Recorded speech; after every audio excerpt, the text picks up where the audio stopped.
What is up, metalheads? Today I'm going to show you how to do a muddied look on a vehicle tracks using pigment powders.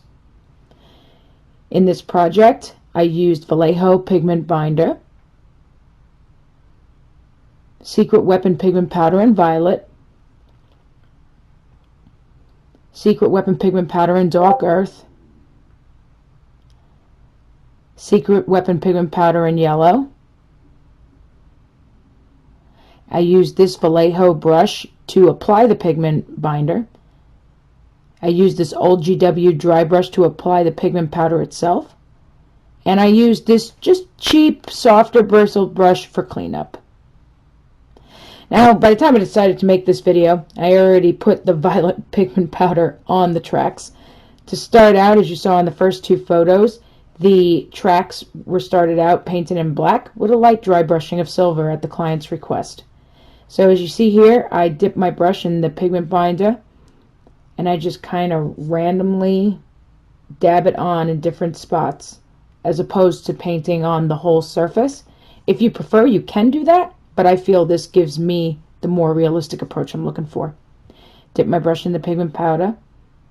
I tamp with using my finger on the handle of the brush and I just dab it on. You want to be sure not to be too deliberate when it comes to this approach. You want to be random because we're talking about mud. Mud is part of nature and nothing in nature is perfect. So don't look at it as there needs to be an even amount of this color and an even amount of that color. Just have fun with it. Make it interesting. See, I go in the yellow pigment powder, dab that on too. And just so that you know, the reason why I picked the pigment powder colors that I did, the violet, the dark earth, and the yellow, is because I felt those colors would tie in nicely with the reds and the purples that were used in this Forge World Spartan tank for my friend's World Eater Corn Army. The other thing is too is that when you're trying to emulate something like mud, obviously mud is not exactly all one color, especially from an artistic, when discussing it in art. You want it to look interesting. You do not want it to look visually flat, so to speak.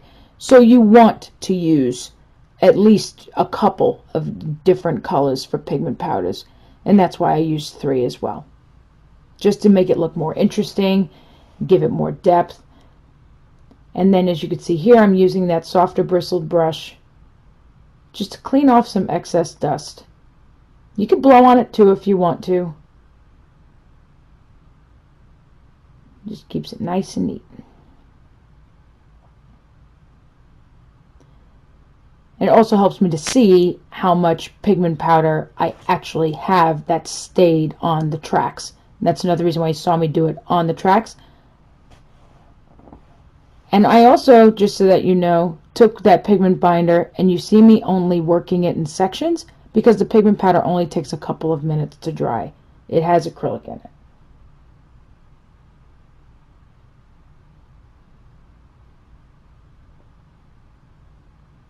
And you just dab it on there. It's a good time.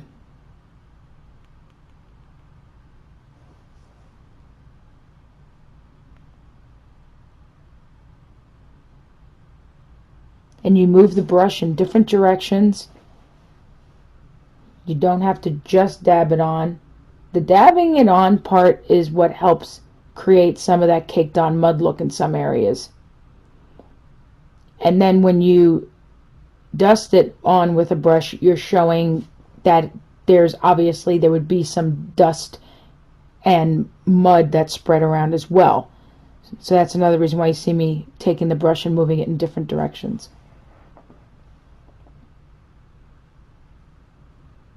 And you see how some of that light silver dry brushing that I did on those tracks that were originally flat black still shows through a little bit, also to add some interest. Adding some more yellow. I added more pigment binder in some areas up at the top of there. Now also, just so that you know, one question that was asked when I was working on this on stream, for example, was how far down did I do the pigment powder weathering on the tracks. I went as close to the bottom as possible, but I did not apply pigment powder on the bottom. And the reason why is because when you're playing on other people's tables or certain surfaces, that pigment powder will transfer onto the table, in your case, or what have you. And it's just not necessary. It's not like someone's going to lift it up and say, oh, well, if it doesn't have pigment powder on there, I'm not going to play with you or anything like that. So I did not put pigment powder on the bottom of the tracks. However, I did make sure to do it all along the sides to therefore give the appearance that the muddiness is happening all around the tracks.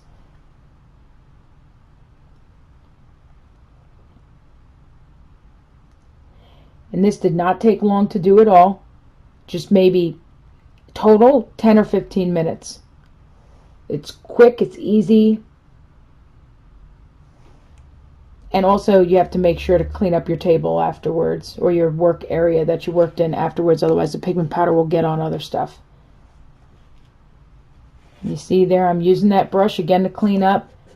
And another important thing of note, if I didn't say it already, is you want to use a softer bristled brush like what you see there that I'm using for cleanup, because you don't want to scratch up the paint or anything else with this, regarding the surface, or taking off some of the work that you did with the pigment powders. That's another thing to note as well.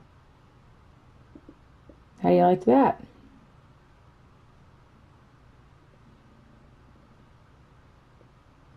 I love working with pigment powders. They're so fun. And there's the end result. Client was very, very happy, needless to say. Be sure to follow us online, metalheadminis.com, and be sure to catch us on Tuesdays at Twitch, 6 to 8 p.m. Central. Thanks for watching. Have a great night.